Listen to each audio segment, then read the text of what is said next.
Hey now, my name is Nick from Board Game Brawl, and this is your Kickstarter update. I have a fairly diverse cast of characters to talk about today. Let's get to it.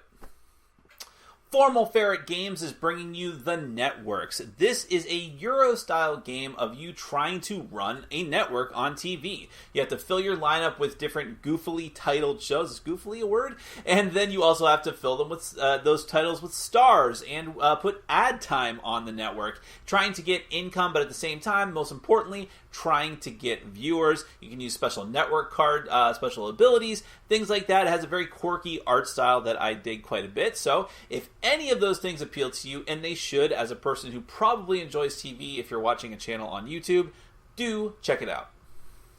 Trove, the Crystal Caverns is from Letter Games, and while there are a million fantasy-themed games about you going down into a cave and there being a dragon, yada yada yada, this one is really interesting because it's an asymmetrical game where each player takes control of a different role of a denizen down in this dungeon. You're either the knight going down into the dungeon and you need to kill the dragon, or you're the goblin who's trying to kill the knight, or you're the dragon who's trying to escape, or you are the cave itself trying to, well, kill everybody. I find that fascinating. I have no idea how well it's going to work in practice, but I certainly love it when people take a fantasy genre, which is my favorite kind of genre, and flesh it out into something unique.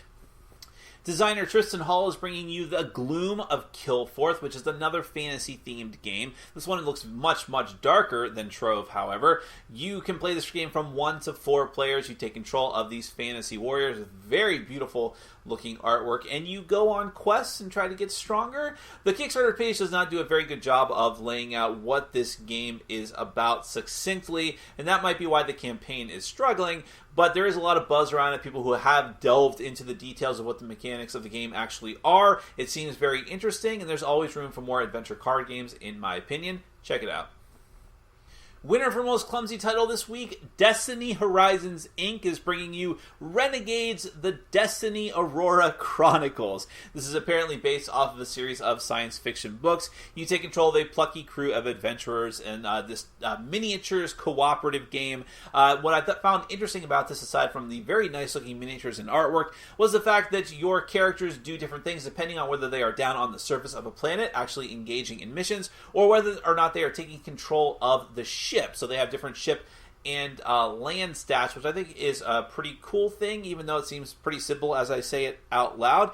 Nevertheless, is the market oversaturated with science fiction miniatures games? Yes. Is there still room for one more? Of course there is. Go ahead and check this one out and decide for yourself. My name is Nick from Board Game Brawl. You can check me out at youtube.com/Board Game Brawl. This has been your Kickstarter update, and I believe that's what they call a mic drop, Will.